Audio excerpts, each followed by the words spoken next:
एक महत्वपूर्ण घटना व्यतिकरण है जिसको हम आज समझेंगे। व्यतिकरण किन्हीं दो तरंगों के बीच में तब होता है जबकि दोनों तरंगें किसी कला संबंधी स्रोत से उत्पन्न हो। कला संबंधी स्रोत का मतलब है ऐसे दो स्रोत जिसके लिए आयाम, तरंग दैर्घ्य और कलांतर का मान बराबर हो, और अगर एक स्रोत में वो बदले तो दूसरे स्रोत में भी वो सेम उसी तरह का चेंज हो। प्रैक्टिकली ऐसे दो सोर्सेज जिसके के लिए ये तीनों वैल्यूओं का सेम हो वो बहुत मुश्किल है। इसलिए हम किसी एक सिंगल सोर्स से दो अलग अलग सोर्सेज बनाते हैं, आइदर बाय रिफ्लेक्शन और रिफ्रैक्शन, और फिर उनसे इंटरफेरेंस की घटना को हम महसूस कर सकते हैं। जब दो तरंगें जो कि कला संबंधी स्रोत से उत्पन्न हो रही हैं किसी लगभग एक ही दिशा में चलते हुए किसी बिंदु पर जाके अध्यारोपित होती है, तो उन दोनों के मिले जुले प्रभाव के कारण वहाँ पर हमें अधिकतम तीव्रता के और निम्नतम तीव्रता के क्षेत्र प्राप्त होते हैं, जिन्हें हम फ्रिंजें कहते हैं। अधिकतम तीव्रता की जो फ्रिंजें हैं उसे हम उच्चिष्ट, और जो न्यूनतम तीव्रता की फ्रिंजें हैं उनको हम निम्निष्ट कहते हैं। निम्निष्ट वो स्थान है जहाँ पे कि तीव्रता का मान 0 होता है, और उच्चिष्ट वो स्थान है जहाँ पे कि तीव्रता का मान अधिकतम होता है। इस प्रकार व्यतिकरण एक ऊर्जा संरक्षण के नियम का ही उदाहरण है, जिसके अंदर ऊर्जा संरक्षित रहती है, बस उसका पुनः वितरण हो जाता है। किसी जगह वो अधिकतम हो जाती है तो दूसरी जगह वो न्यूनतम हो जाती है। व्यतिकरण प्राप्त करने के लिए आवश्यक शर्तें। व्यतिकरण प्राप्त करने के लिए जो आवश्यक शर्तें हैं उसके अंदर हम कहेंगे कि सबसे पहली शर्त है कि हमारे पास दो कला संबंधी स्रोत होने चाहिए। ये दोनों जो कला संबंधी स्रोत हैं इनके लिए, जैसा कि हम पहले बता चुके हैं, लैम्डा, एम्पलीट्यूड और कलांतर, इन तीनों का मान लगभग समान होना चाहिए, और अगर किसी एक में चेंज हो तो दूसरे में भी चेंज होना चाहिए। दूसरा हम ये कह सकते हैं कि यहाँ पे जो है सोर्सेज जो हैं वो लगभग एक ही वेवलेंथ की और एक ही फ्रिक्वेंसी की लाइट को एमिट करे, और ये कंडीशन नेसेसरी है। अदरवाइज़ जो मैक्सिमा और मिनिमा जो हमारे पास बन रहे हैं वो टाइम के साथ साथ चेंज हो जाएंगे। इस कंडीशन के साथ साथ कुछ और कंडीशंस भी हैं जो कि एसेंशियल है इंटरफेरेंस की सस्टेन सुपरपोजिशन प्राप्त करने के लिए, स्थायी व्यतिकरण प्रतिरूप प्राप्त करने के लिए। उसके अंदर और दो कंडीशंस हैं। उसमें ये कंडीशन है कि अगर इंटरफेयरिंग जो वेव्स हैं वो पोलराइज्ड हों या ध्रुवित हों तो हम कहेंगे कि उसकी स्टेट ऑफ पोलराइजेशन जो दोनों सोर्सेज हैं उससे सेम हो। दूसरा, जो सेपरेशन है किन्हीं दो सोर्सेज के बीच में वो बहुत कम होना चाहिए, ताकि कुछ दूरी पे जाके जो दोनों तरंगें अलग अलग सोर्स से जो चालू हुई हैं वो किसी पर्टिकुलर डिस्टेंस पे जाके और कम दूरी पे जाके और उनके बीच में अध्यारोपण हो जाए। तीसरी जो एसेंशियल कंडीशन ये है कि जो तरंगे S1 और S2 जो दो सोर्सेज हमने बनाए हैं जहाँ से स्टार्ट हो रही है वो लगभग एक ही दिशा में चले, ताकि उन दोनों के बीच में अध्यारोपण संभव हो। और लास्ट जो हमारे पास एक कंडीशन है जो भी एसेंशियल है कि हम जहाँ पे ये सब देख रहे हैं, ये प्रयोग कर रहे हैं, वहाँ पे बैकग्राउंड मस्ट बी डार्क। वहाँ पे जो हमारे पास बैकग्राउंड है वो डार्क होना चाहिए, ताकि हम ये जो हमने प्रयोग किया है इसको हम आसानी से देख सकें। अब हम करेंगे बात प्रिंसिपल ऑफ सुपरपोजिशन या अध्यारोपण के सिद्धांत की।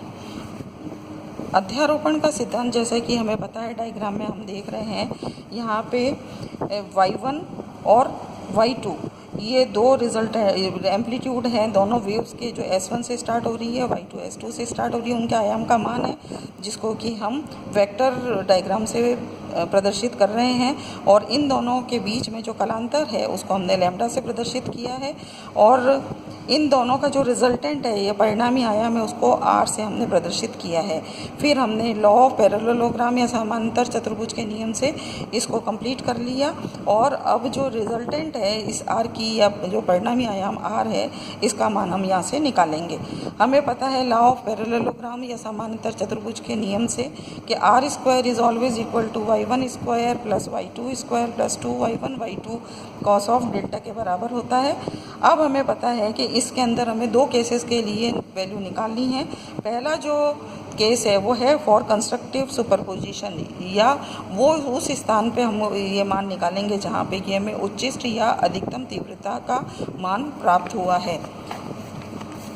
उसके लिए हम कहेंगे कि जो डेल्टा है उसका मान, जो फेज डिफरेंस है, ये जो कलांतर है उसका मान, डेल्टा का मान 0, 2 पाई, 4 पाई और इसका समगुणक होना चाहिए जो है इस 2n पाई के बराबर होना चाहिए। और अगर जब हम ये वैल्यू इसके अंदर रखते हैं तो हम देखते हैं कि आर स्क्वायर की वैल्यू y1 प्लस y2 के स्क्वायर के बराबर आती है, जबकि डेल्टा की वैल्यू 0, 2 पाई, 4 पाई है।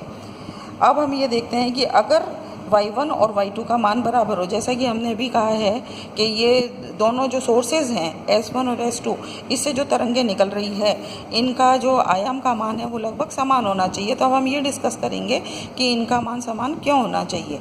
तो इसलिए अगर हम कहते हैं कि y1 और y2 बराबर हैं, दैट मीन्स कि जो y1 is equal to y2 है, तो r2 स्क्वायर इस फॉर्मूले में वैल्यू रखेंगे अगर हम, तो r square is equal to y1 plus y2 square वाले सूत्र में इसका मान रखा, तो ये हो गया आपका y plus y means 2y का whole square is equal to 4r square.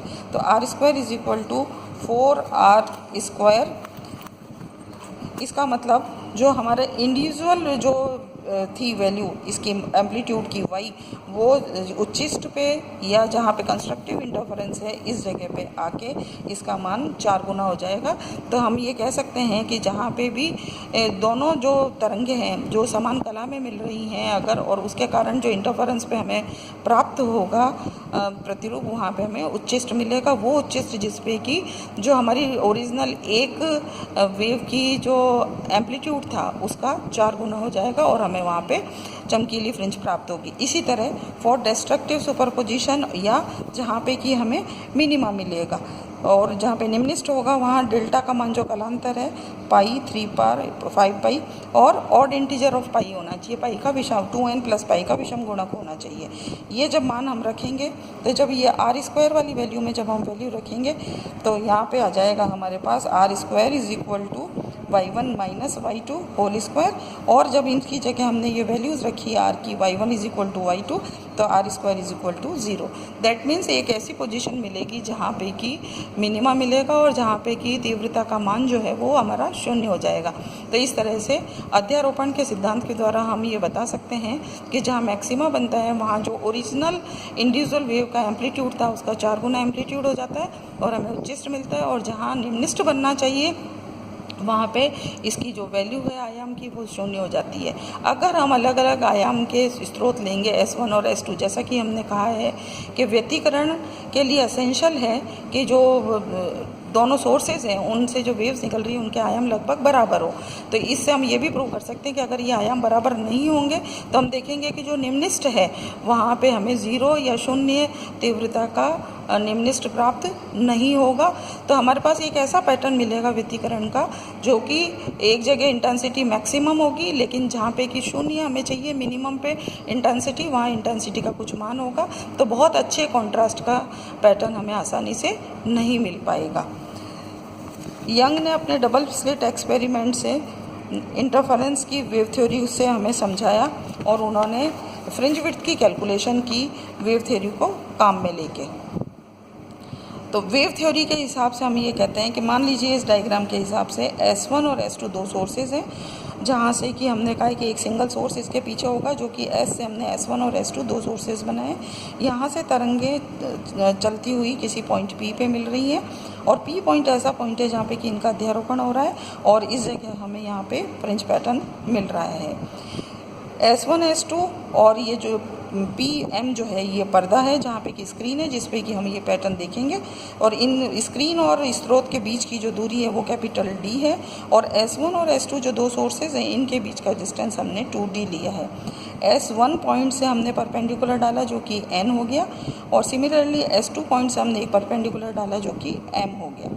अब हम क्या कह रहे हैं कि P और B के बीच का डिस्टेंस हम मान लेते हैं x है, और जो हमने परपेंडिकुलर्स डाले क्योंकि S1 और S2 के बीच का डिस्टेंस 2D था, तो ये डिस्टेंस जो है NB और BM ये इंडिविजुअल डिस्टेंसेस स्मॉल d और स्मॉल d हो जाएंगे। अब डायग्राम की ज्योमेट्री से हम कैलकुलेशंस करते हैं। डायग्राम की ज्योमेट्री से क्या हुआ, S2P square is equal to S2M square plus MP square.